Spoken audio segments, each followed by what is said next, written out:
Bom dia, meus irmãos. Da boca dos pequeninos brota o verdadeiro louvor. Que a graça de Deus invada o seu coração nesta manhã. Eu continuo sendo Danilo.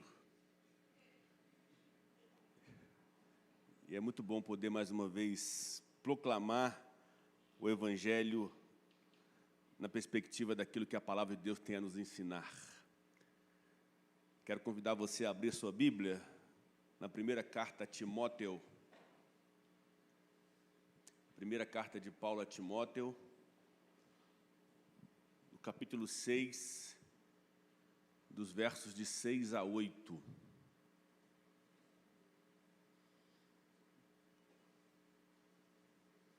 Eu sei que você, assim como eu, já defendeu o Timóteo, né, em vários lugares.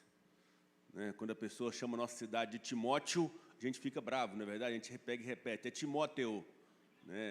Você já fez isso? Eu já fiz isso em vários lugares já. Pior foi depois que surgiu aquele meme do cara falando Timóteo. Aí ficou pior ainda. 1 Timóteo, capítulo 6, e eu quero ler do verso 6 a 8.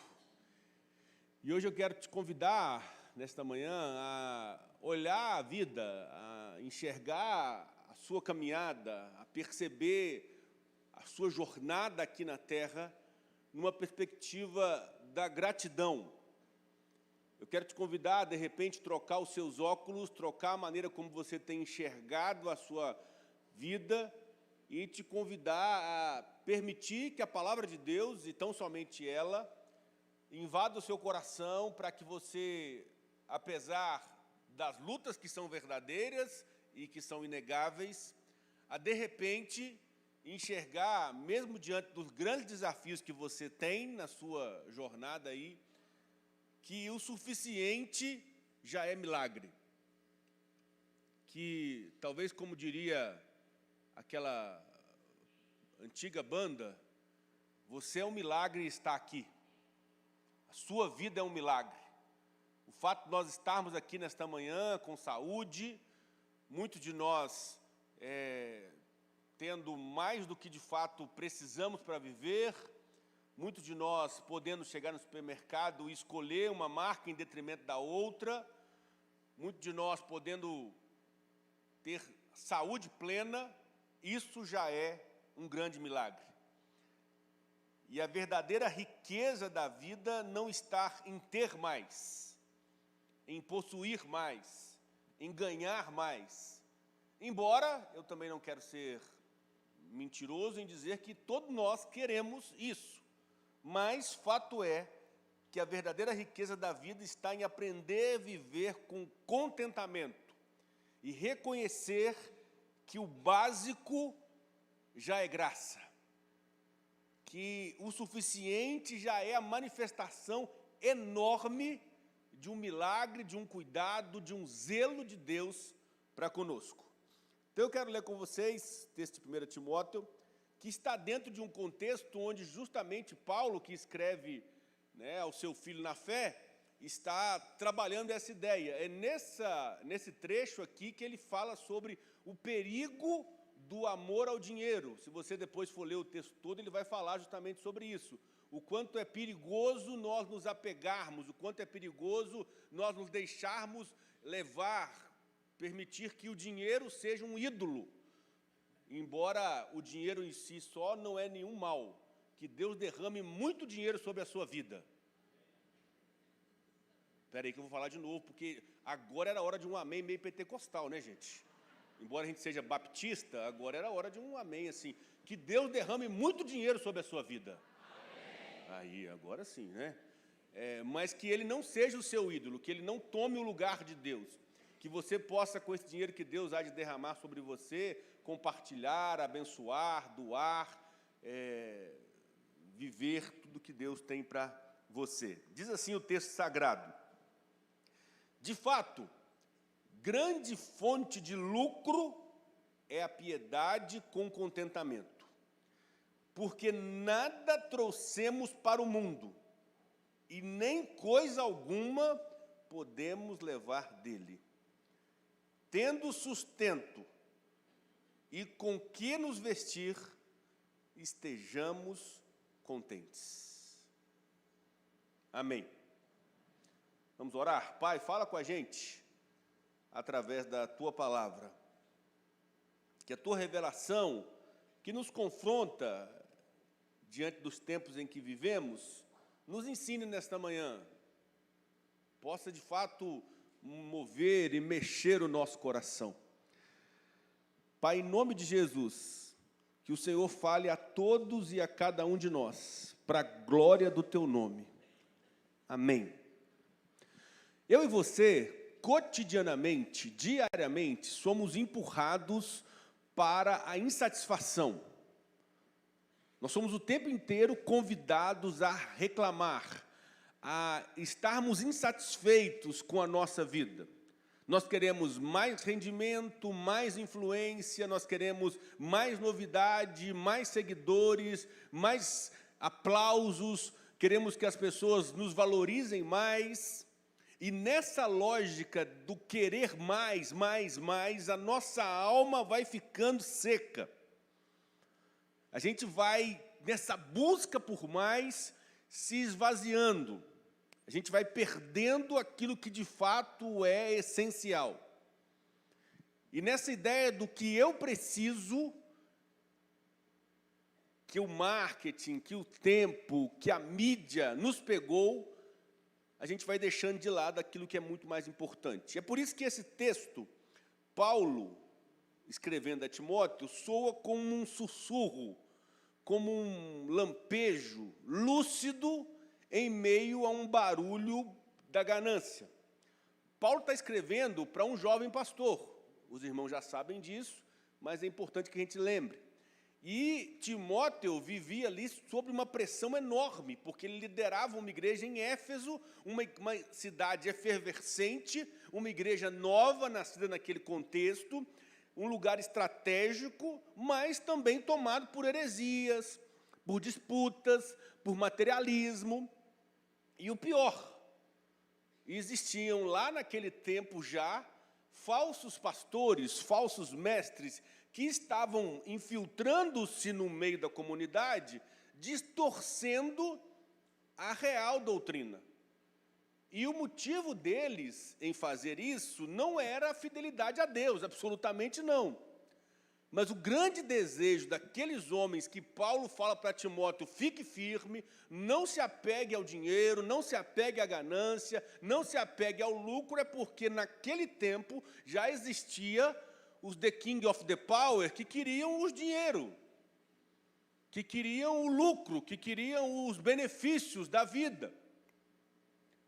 E é nesse contexto que Paulo, com amor de pai, porque esse era o tratamento, se você vai percebendo ao longo dos escritos dele para Timóteo, mas ao mesmo tempo a firmeza de um apóstolo, de um profeta, orienta Timóteo a viver diferente. Ele mais ou menos diz assim, embora eles tenham carros de luxo, relógios de luxo, façam viagens de luxo, o meu convite para você é que você tenha uma vida contente, uma vida satisfeita, uma vida entendendo que o que você vive já é um milagre, uma grande bênção. E no meio dessas exortações todas que Paulo faz, ele escreve esse texto, e ele diz, a piedade com contentamento é grande fonte de lucro. Parece algo simples, parece algo que soa tão somente como frase de para-choque de caminhão, mas ela vira o nosso mundo do avesso, porque ela nos lembra que nós, os cristãos, somos chamados a aprendermos a nos contentarmos.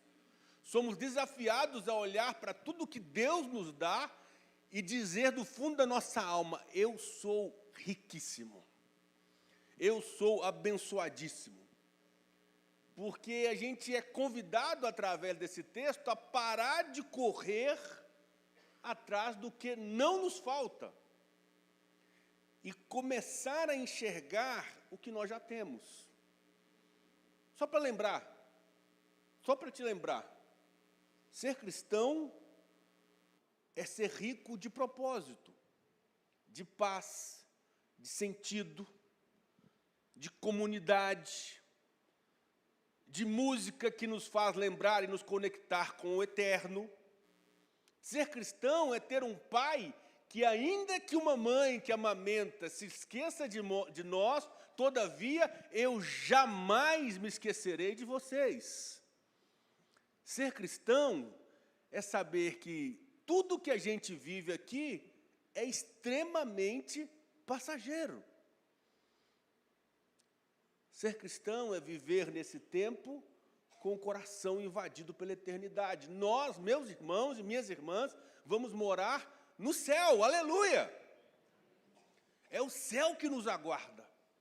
O que Paulo estava lembrando a Timóteo, quando ele faz essa conta aqui de unir a piedade com o contentamento, e dizer que isso é uma grande fonte de lucro, é dizer para ele, olha, embora a gente viva aqui, sujeito às questões daqui, a gente está aqui só de passagem. Porque quem tem tudo isso, e você já tem tudo isso, a gente ensina aqui, a gente repete aqui, de que você, enquanto cristão, você, enquanto alguém que encontrou Jesus, ou que foi encontrado por Ele, pode ter a certeza da salvação, você já tem tudo isso. Isso deve dominar a sua mente. Logo, você não precisa se desgastar, sofrer, se estressar, ter burnout, o que quer que seja, para viver correndo atrás do resto. Hoje eu queria te convidar a um respiro, a uma pausa, no meio de um feriado, olha que bênção. E para alguns foi um feriadão, né, gente? Para outros nem tanto. E perceber que, de fato, conforme o ensino da palavra de Deus, o suficiente já é um milagre. O que passa disso são desejos, são luxos, são um conforto a mais que até de vez em quando Deus nos dá. E o primeiro ensinamento que o texto nos ensina a partir desse versículo 6 é que quem tem fé e sossego, que são duas coisas que eu entendo que nós já temos, porque a gente crê em Deus e Ele promete para a gente paz, já está rico. A piedade com contentamento é o maior lucro. Paulo está desmontando, está desfazendo, ele está eliminando a lógica do nosso tempo e dos falsos mestres que existiam naquele momento. Eles usavam da piedade ou do discurso religioso, muitas vezes manipulador, para escalar os seus benefícios materiais. E a palavra piedade aqui, ela significa, o que quer dizer quando o texto fala isso? É quando a gente tem uma vida centrada, apontada, com um alvo voltado para Deus. É um viver devotado, é um viver coerente com a fé.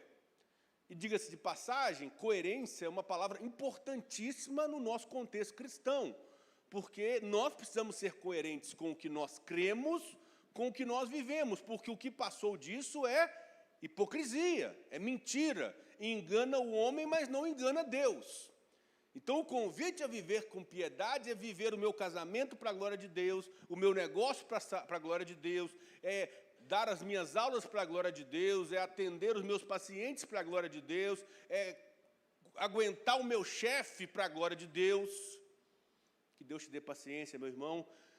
Mas isso é piedade, é essa vida devota, que está centrada, focada com Deus. Mas essa piedade, diz o texto, só é verdadeira quando ela vem acompanhada com contentamento. Porque a Bíblia também, ela deixa bem claro para a gente, ao longo de toda a teologia bíblica, de toda a história bíblica, se tem algo que incomoda Deus, é o ser murmurador. Se tem algo que mexe, que Deus condena, é alguém que é tomado por murmuração. Que nada nunca está bom. Que nada nunca é suficiente. E aqui está o segredo. O contentamento é passar no mercado e não conseguir colocar tudo que a gente gostaria de colocar no carrinho. É ver todas as promoções que às vezes tem e não ser dominado por aquilo, porque o orçamento não cabe, e de repente eu estou com o coração inteiro, mesmo que todo mês não dê para comprar sucrilhos, porque sucrilhos é só de vez em quando, né, gente? De vez em quando só. É ver a viagem do outro, a conquista do outro, o carro do outro, e valorizar o que você tem. É glorificar a Deus, porque Deus permitiu que o meu irmão fizesse tal coisa que eu queria fazer, mas a despeito disso, eu olho para a minha vida e entendo, Deus tem sido bom comigo.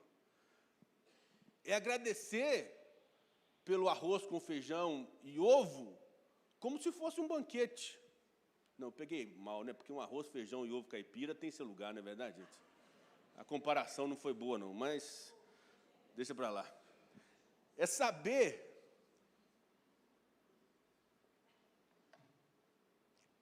que o seu tênis velho, surrado, sua sandália que você comprou tem 6 meses, ainda vai te levar onde você quer ir. É lavar a louça hoje, lembrando que nem todo mundo recebeu tanta visita como você recebeu. É orar, não só pedindo, mas dizendo, obrigado por ainda estar aqui, mesmo sem ter tudo o que eu queria. E a palavra contentamento, que no original dá essa ideia de autossuficiência, era uma palavra muito comum para aquele tempo. Os gregos estoicos, eles usavam aquilo como algo que dizia assim, o sábio não precisava de nada, mas ao mesmo tempo não se afetava com nada.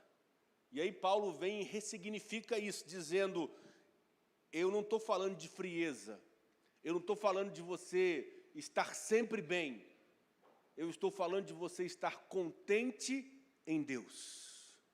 Eu estou enfermo, eu estou às vezes sem todo o dinheiro que eu preciso, eu estou às vezes com um problema na minha família, eu estou enfrentando dificuldade no meu trabalho, mas eu estou contente em Deus. Um coração que, como a gente canta vez por outra, não depende das circunstâncias para ser pleno. Ele diz, isso sim é lucro, isso sim é dividendos, isso sim é um EBITDA assim, gordo, cheio. É um lucro que não pode ser medido por moedas, mas é um lucro que revela paz. Você pode até ter pouco no bolso ou na conta, mas tem muito no peito. E você, como tem vivido? Para provar para alguém, para ostentar para alguém, para mostrar para alguém, para conquistar tudo o que você pode exibir ou que o dinheiro pode comprar? Ou como alguém que já entende que foi aceito, amado, salvo e que vai viver a eternidade com Deus? Se você tem fé e sossego, você já está rico. O coração satisfeito, o coração contente, é o maior cofre que existe. Segunda coisa que o texto nos ensina no versículo 7, você não trouxe nada para cá, e também não vai levar nada. O versículo 7 diz, porque nada trouxemos para esse mundo, e nada podemos levar dele. Eu até tentei lembrar, acho que tem uma música do cancionário popular brasileiro que fala um pouco sobre isso, mas eu, graças a Deus, não lembrei da música, porque cantar aqui seria terrível para os irmãos, né? Mas aqui Paulo está relembrando algo que é essencial. Paulo nos puxa de volta para uma perspectiva certa. Sabe aquela história de caixão não ter gaveta? É o que Paulo está dizendo aqui. E essa é uma das frases mais universais da Bíblia. Jó já tinha dito isso lá em Jó 1, 21. Nu saí do ventre da minha mãe e nu voltarei. E na estrutura dessa carta, na estrutura do que vem sido descrito por Paulo, esse trecho faz parte de uma seção que cria um contraste, ou seja, que, de alguma forma, uma vai de encontro à outra, ou contra a outra. De um lado, os que vivem para o acúmulo, para o ego. E abro um parênteses para dizer que muitas vezes nós fazemos isso pela falsa sensação de estar protegido, de estar seguro. Nós muitas vezes vivemos em prol do acumular com a falsa ideia de que isso vai nos gerar algum nível de paz, de segurança, o que é um tremendo engano. Porque do outro lado, de acordo com o texto que a gente está lendo, vivem os que vivem com sobriedade, com simplicidade. O que Paulo quer ensinar para mim e para você? O que esse texto quer me ensinar? A viver como quem já entendeu que tudo aqui, absolutamente tudo aqui, é provisório. Nada trouxemos e nada levaremos. Nós somos peregrinos, nós não somos colecionadores. O Charles Spurgeon vai dizer que é tolice ajuntar com as mãos aquilo que a morte vai nos tirar com um instante. O que o texto bíblico nos desafia nesta manhã a viver é: escolha uma vida mais simples. Escolha viver com menos do que de fato você acha que precisa. Ter, absolutamente, não é pecado, irmãos. Se Deus está prosperando a sua vida, amém. Glória a Deus. Mas depender do que se tem é. Um coração cristão, um coração que está de passagem por essa terra, não mede pelo tamanho da garagem, mas pela leveza da mochila. Pratique a generosidade. Doe roupas, sapatos, tempo, dinheiro. Não se apegue demais, porque a bagagem extra, pesada, atrasa a jornada.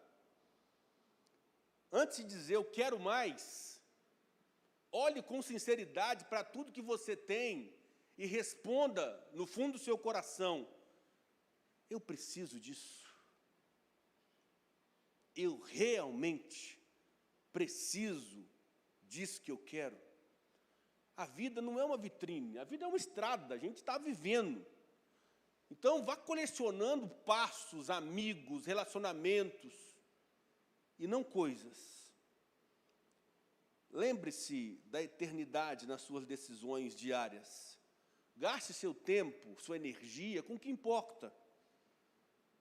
Invista nas pessoas que às vezes ninguém vê. Viva como quem sabe que a qualquer momento, definitivamente a qualquer momento, eu e você podemos ser chamados de volta para o nosso lar. A gente pode ser chamado de volta para os braços do Pai. A gente gasta tanto tempo tentando agarrar o que vai escapar pelos dedos, mas tudo que a gente tem é emprestado. Nós somos só mordomos, cuidadores. O tempo, a posse. A vida é um milagre, quando a gente entende que nu viemos, careca, banguelo, sem roupa. Foi dessa forma que a gente chegou ao mundo. Uns poucos aí vieram cabeludo, né? Uns poucos. A grande maioria veio careca mesmo, com cara de joelho. E assim a gente vai voltar. Terceira coisa,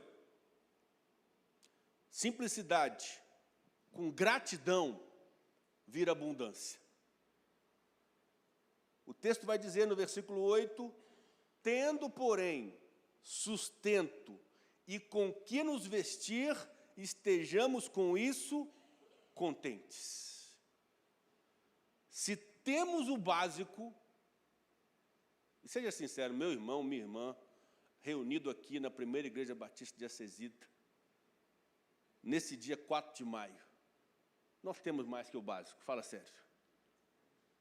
O problema é que o nosso padrão de comparação nunca é quem está abaixo.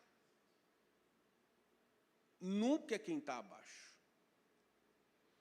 Depois você gasta uns 15 minutos, um domingo ou outro, e senta, a Juliana não está aqui, senta com a Ana e pergunta para ela como é que era a vida lá em Guiné, como é que viviam as crianças, como é que era a água lá, se era tratada, se era só abrir a torneira e a água já chegava, se era só apertar um botão e a luz acendia, se o banco da igreja era estofado, se você podia sentar onde é mais gelado, ali onde a Helena está, ou onde é mais quente, aqui na frente. Não tem isso. Nós temos muito mais do que nós merecemos. Muito motivo para agradecer. Paulo termina esse raciocínio desse trechinho que eu recortei aqui com um convite. Ele diz, nós temos o de comer e o de vestir. E isso basta. Naquela época, essas duas coisas, comida e roupa, representava o que era essencial para sobreviver. Definitivamente, mais uma vez, você já sabe, mas vale a pena lembrar, Paulo não está demonizando quem tem mais. De fato, não é essa a ideia. A gente, às vezes, lê o texto com uma interpretação viciada a respeito das posses, e não há nenhum mal em ter posses. Mas ele está ensinando que ninguém precisa de mais para viver com o coração leve. Essa carta, o texto que a gente está lendo, não é só um tratado teológico, não é só um compêndio doutrinário, é algo, eu queria que você olhasse com esse olhar, que está sendo escrito por um pai na fé, um velho experiente, porque esse era o momento da vida de Paulo, quando ele escreve a Timóteo, escrevendo para um filho, dando conselhos para um filho. E ele quer que Timóteo aprenda a viver leve. E ele quer que nós, o Deus Todo-Poderoso, o nosso Pai, que a gente aprenda a viver com gratidão, leve. Chegando em casa hoje e comendo mais um domingo macarronada com frango assado e dizendo do fundo do coração, glória a Deus. Que ele não transforme o desejo de Paulo, a sua fé em carreira, o seu ministério em peso. A grande questão aqui hoje, igreja, é estar contente com o básico, não é conformismo, é maturidade. E aí o Keller completa essa ideia dizendo que o coração grato vê cada refeição como um banquete, cada manhã como um milagre, e cada dia da nossa vida como um presente. Quando foi a última vez que você agradeceu do fundo da alma por ter uma cama limpa, por ter um corpo que ainda se move, por ter que ficar em dúvida entre qual sapato, qual roupa viria para a igreja? O problema, meus irmãos e minhas irmãs, não é a falta de bênçãos, não. Como diria o bom e velho hino, conta quantas bênçãos são. Hás de ver surpreso quanto Deus já fez. O nosso problema é a percepção. O pão que a gente reclama hoje porque era dormido, alguém pode estar orando por ele. E esse texto pequeno, mas poderoso, ensina que o suficiente já é milagre. A vida, ela definitivamente não precisa ser extraordinária, cheia de contos e de histórias para ser maravilhosa. Você pode ter pouco e ser cheio de alegria. Eu sei que você conhece alguém assim. Eu sei que você conhece alguém simples, que tem uma casa simples, que escolhe viver de um jeito simples e que é alegre. Eu sim também, como eu sei que você conhece alguém que tem muito e que é feliz, e que celebra, e que tem um coração doador, que serve. Você pode até não ter tudo, mas eu sei que você tem o que você precisa. Pode parar de correr atrás do mais e comece a adorar a Deus pelo agora. Talvez você chegou aqui nessa manhã cansado, o que é algo comum, né? Os filósofos modernos vão dizer que nós vivemos uma sociedade do cansaço. Talvez você tenha até se esquecido de quanta graça já te envolve. Então hoje é dia de parar, de respirar e de agradecer. Assim como a Bíblia escreveu naquele tempo, ela nos ensina hoje a aprender a viver com os olhos na eternidade, com os pés firmes, na simplicidade da vida. E Deus também quer isso de nós, porque quem aprende a viver com contentamento, descobre que o essencial já é milagre, já é extraordinário, já é bênção demais sobre nós. De fato, grande fonte de lucro é a piedade com contentamento, porque nada trouxemos para o mundo e nem coisa alguma podemos levar dele. Tendo sustento e com o que vestir, estejamos contentes. Que Deus, o Pai, que cuida, que zela, que capricha, que permite que a gente tenha várias manifestações de graça, milagre, bênçãos, firme essa palavra no meu coração, insatisfeito, reclamão, e no seu coração também, em nome de Jesus. Logo após eu terminar, a gente vai ser desafiado a viver um pouco disso, a sair da nossa zona de conforto e entender que, embora mínimo, existe gente que tem frio, existe gente que precisa de um agasalho, de um cobertor. E talvez vai chegar o momento de, na prática, nós transformarmos o tudo que nós temos em repartir. E a Bíblia, ela é sensacional. Que livro a gente tem o privilégio de estudar? Porque ela nos ensina que melhor é dar do que receber. Vamos orar. Pai, muito obrigado por esse tempo e pela Tua palavra. Obrigado pela bênção da salvação. A gente vai viver com o Senhor na eternidade. A gente vai viver com o Senhor no lugar que não haverá lágrima, nem choro, nem ranger de dente, nem sofrimento, nem briga, nem dívida, nem doença. Deus, que bênção! Glória a Deus por isso. Glória a Deus, porque a gente vai viver com o Senhor a eternidade. Maranata, ora vem, Senhor Jesus.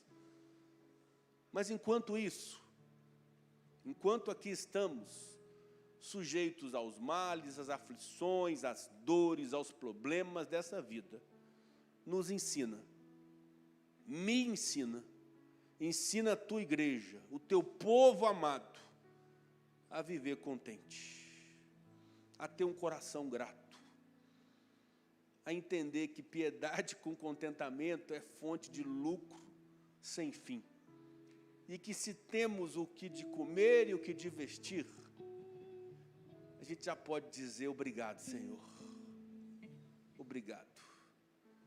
É fato que o Senhor é um Deus bom, o Senhor é um Deus misericordioso, a Tua palavra diz que o Senhor cuida de nós como quem tem ciúmes. Obrigado porque o Senhor nos dá, às vezes, além do que nós precisamos. Que a gente olhe para isso e aprenda a viver com esse olhar de gratidão. Tem misericórdia, Deus, das muitas vezes, que como crianças, abrimos a porta da geladeira e com ela cheia de coisa, dizemos, não tem nada para comer. Tem misericórdia de nós, Senhor. Muito obrigado pela família que pertencemos. Obrigado pela nossa igreja.